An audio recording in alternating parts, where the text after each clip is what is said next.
Assalamualaikum warahmatullahi wabarakatuh. Perkenalkan, saya Abdul Zikri Al-Faiz, mahasiswa kampus Akademi Analis Kesehatan Harapan Bangsa Bengkulu. Di sini saya berada di semester 5 dan ingin memenuhi tugas dari Bapak APT Epiansori MSI selaku dosen pengampu mata kuliah toksikologi klinis. Baiklah, untuk pertanyaan nomor 1 yaitu penjelasan tentang toksikologi. Toksikologi di sini adalah ilmu yang mempelajari efek bahaya atau efek toksik yang dapat ditimbulkan oleh bahan kimia atau zat pada manusia, hewan, dan lingkungan. Toksikologi juga membahas tentang penilaian secara kuantitatif tentang organ-organ tubuh yang sering terpapar serta efek yang ditimbulkan. Baiklah, itu pertanyaan nomor 1 tadi.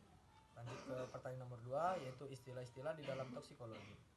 Untuk istilah-istilah dalam toksikologi, yang pertama itu ada racun, yang dimana racun adalah zat yang apabila masuk ke dalam tubuh dalam jumlah tertentu bisa menimbulkan efek negatif seperti munculnya suatu penyakit. Dan yang kedua itu ada toksin. Toksin merupakan bagian dari racun itu sendiri. Toksin biasanya digunakan untuk menggambarkan senyawa yang dihasilkan oleh makhluk hidup seperti tetanus yang dihasilkan oleh Clostridium tetani. Dan yang ketiga ada toksikan. Untuk toksikan sendiri itu berlawanan dengan toksin. Toksikan merupakan kelompok racun yang enggak berasal dari makhluk hidup dan biasanya sengaja diproduksi untuk keperluan tertentu. Kemudian ada toksisitas yang diartikan sebagai kapasitas suatu racun yang dapat menimbulkan efek bagi tubuh. Selanjutnya istilah dalam toksik yaitu adalah xenobiotika atau xenobiotik. Istilah ini merujuk kepada semua zat asing yang masuk ke dalam tubuh dan zat tersebut secara alami enggak diproduksi oleh tubuh. Kemudian yang terakhir istilah dalam toksik adalah dosis, yang dimana dosis merupakan jumlah senyawa yang bisa memberikan pengaruh ke organ sasaran. Umumnya dosis dinyatakan dalam satuan berat atau satuan volume atau luas permukaan tubuh. Lanjut untuk pertanyaan nomor 3, yaitu macam-macam toksikologi. Untuk macam-macam toksikologi, yang pertama itu ada toksikologi deskriptif, yang mana toksikologi deskriptif itu melakukan uji toksisitas untuk mendapatkan informasi yang digunakan untuk mengevaluasi risiko yang timbul oleh bahan kimia terhadap manusia dan lingkungan. Dan yang kedua ada toksikologi mekanistik, yang dimana toksikologi mekanistik tersebut menentukan bagaimana zat kimia menimbulkan efek yang merugikan pada organisme hidup. Dan yang ketiga ada toksikologi regulatif, yang dimana toksikologi regulatif untuk menentukan apakah suatu obat mempunyai risiko yang rendah untuk dipakai sebagai tujuan terapi. Dan yang keempat ada toksikologi forensik.